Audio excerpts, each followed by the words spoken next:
Hello, welcome to Soulful Rakes. The most frequently asked question is about inner child healing. Rekha, do you think I need inner child healing? I don't have a huge trauma in my life. Why do you think I need inner child healing? Or someone thinking that I always need inner child healing until the inner child healing is not done, I will not be fine. So let us break the myths and let us decode what is inner child healing. Inner child healing, it's all about your subconscious mind. What is there in your subconscious mind? And what is the dominant thought you have in your subconscious mind? Every day, we have 70,000 thoughts in our mind. 70,000 thoughts. And these thoughts, they pick up, it helps us to make the decision or to help us to move ahead with anything, could be relationship, health, career, and money, based on our dominant thought. So, what is our dominant thought? For example, when I decided to make the business, my dominant thought was that business is very, very risky. Do you think it's workable? So, my business became very, very risky. And I had a proof once again that my business is not workable.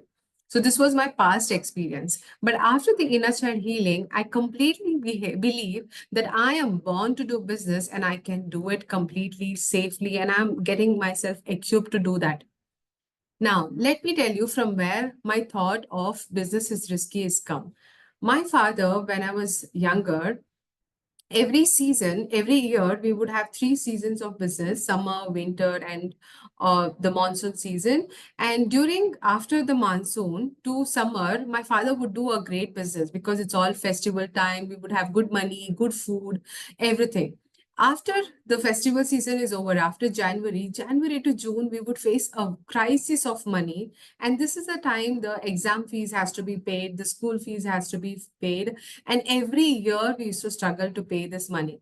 And my mother would always fight, saying that we don't have the money to pay the school fees. And then there is a fear that business is always risky. Why are we doing the business? We could have gone to work, we would have got the money. So this was a pattern every year in my childhood. I had seen the rise and fall, rise and fall, rise and fall in business. So I have told my subconscious mind, my inner child, that business is risky. So in our mind, we always save our thoughts, which gets saved like a tape recorder, and that becomes like a dominant thought in our mind. And that dominant thought is what helps us to make a decision or helps us to manifest our desires. Yes, manifest our desires. So I was manifesting just like how my thought was going that business is risky. I was only manifesting that thought in my life. Now, one of my client, she had a wonderful childhood and there was no trauma, nothing in her childhood. Her pattern was her relationship would come to an end very soon. A cold relationship, it could be friend, it could be a special relationship. She would always have an issue with her relationship. When we went through the inner child healing, we found her childhood was absolutely fine. And she was a very good girl, very positive thoughts, saying affirmations, healing, and all of it. One day after a meditation, she came and she said, Ma'am, I remember a day I came from school and there was nobody at home. And my father came after 1.5 hours. I was hungry and angry on my father.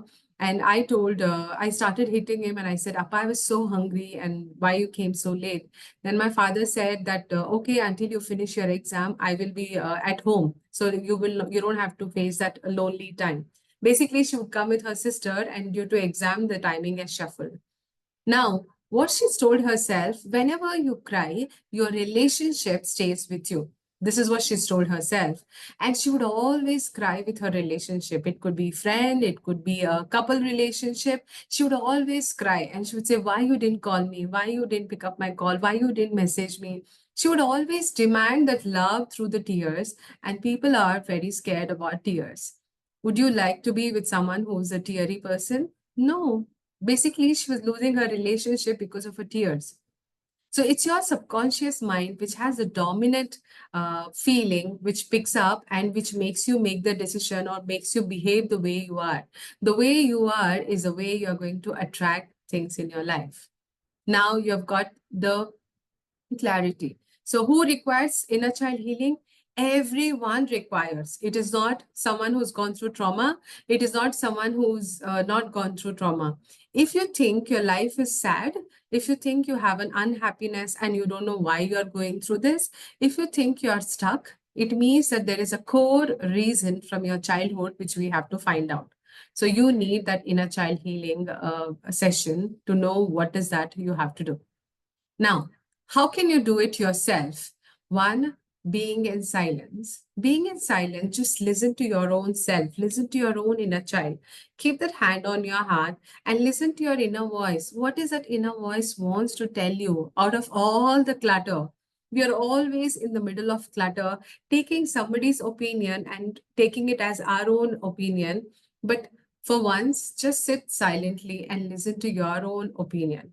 Maybe you will just listen to your own breath sound and just analyze and analyze and analyze and watch, what am I thinking? What are my thoughts? What are my emotions? From where is it coming?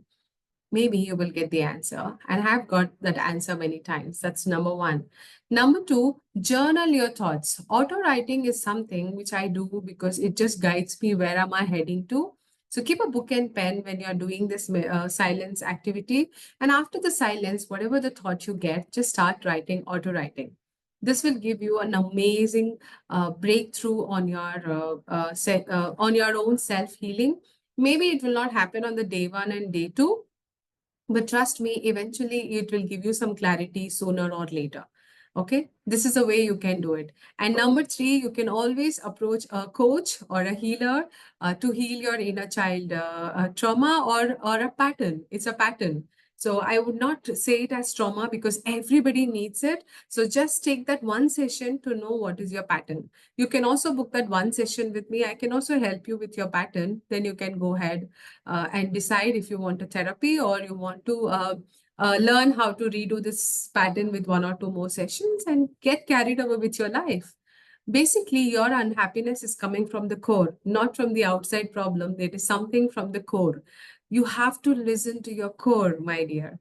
So give that opportunity to listen to your core and for once, just go deeper and do it. And when you're healing, you might feel that what is happening and you're not able to take up that when you journal, there's a lot of emotions. How do you handle those emotions? Number one, do Ho'oponopono. I will make another video how to do Ho'oponopono for inner child healing. That's the way you can do that one thing. And number two, just visualize that there is little Rekha. For example, I always visualize in the mirror that my younger version who wanted this confidence that it's okay, one time you fail and one time you pass. And I talk to her and say, I'm here and everything will be fine. Don't worry. So this is what you have to do with your own inner child self, that parent your own inner child. That's the best thing to heal. Let me know if you need help. Take care. Lots of love.